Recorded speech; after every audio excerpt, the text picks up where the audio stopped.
I open my heart and mind to be aware God can only do for me what God can do through me.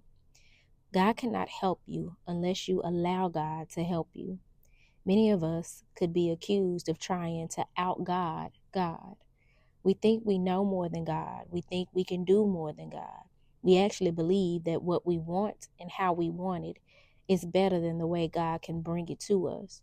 In fact, we get so busy doing what we do the way we do it, there is no opportunity for God to get into our lives at all.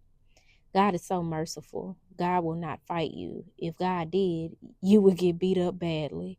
Most of us could use a divine butt whipping. Instead, God sits back and waits to be invited into your life. God will let you do whatever you want to do until you realize that God can do it better. If you want to run the show, God will let you. If you want to pull all the strings, that's up to you. If you want to insist that what you are doing is the way it should be done, even when you are not getting anywhere, go right ahead. God will let you run yourself ragged if you choose to do so. Unfortunately, you may not always be aware that you are in God's way. You think you're demonstrating your independence. You think that it's all up to you and that you must do it or it won't get done. God knows better. God knows that God cannot fail. However, God has no need to prove to you what God can do. How do you know when you are in God's way? How do you know when you are running your program rather than allowing God's divine plan to unfold? It's very simple. If you are struggling to make things happen and they are not happening, it's you, not God, running the show. Until today, you may have been directing your own life and attempting to produce your own blessings. Just for today, ask for direction. Open yourself to guidance. Give up your attachments to having things your way. Open yourself to God's way. Today, I am devoted to allowing God to work through me and for me. Man, if this message ain't calling us out on how we try to micromanage God, how we think we can outdo God, and I love this for us because every now and then we need that reality check. And we get it to let us know, hey, there's a power that is working, that has already laid it all out, that has mapped it out for your highest good. And there's nothing you can do about it other than fight against it and cause yourself more friction. You can resist it and bring more conflict and chaos, or you can align and see how this thing unfolds and trust. And that is so difficult. I remember going to a retreat that Iyanla Van Zant had by way of her ministry, Inner Visions Ministry, and it was called Wonder Woman Weekend. It was sometime before COVID. She stopped having it after COVID. But during Wonder Woman Weekend, every woman that was there had to get a name tag, and the name tags were face down.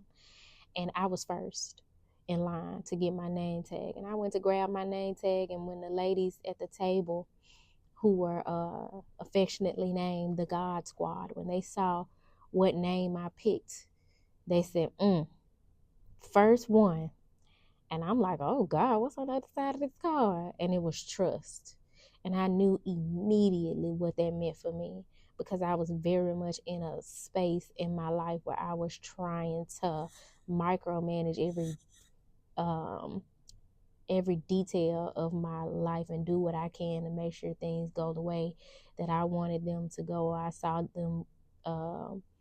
them going for myself, opposed to having faith and trusting that everything was going to unfold for my highest good. I wanted to try to control the narrative as best I could. And seeing that word, it's like I had an instant knowing of the journey ahead for me. And that's exactly what it has been. So I speak from experience when I tell you that your arms are too short to box with God. It is a struggle in this human flesh to surrender to the Creator, the details of your life. But I'm a living witness that it is for our highest good. You understand your lessons better. You are more grateful for your blessings when you do so. So this message just comes to serve due notice that the divine is not going to get with your program.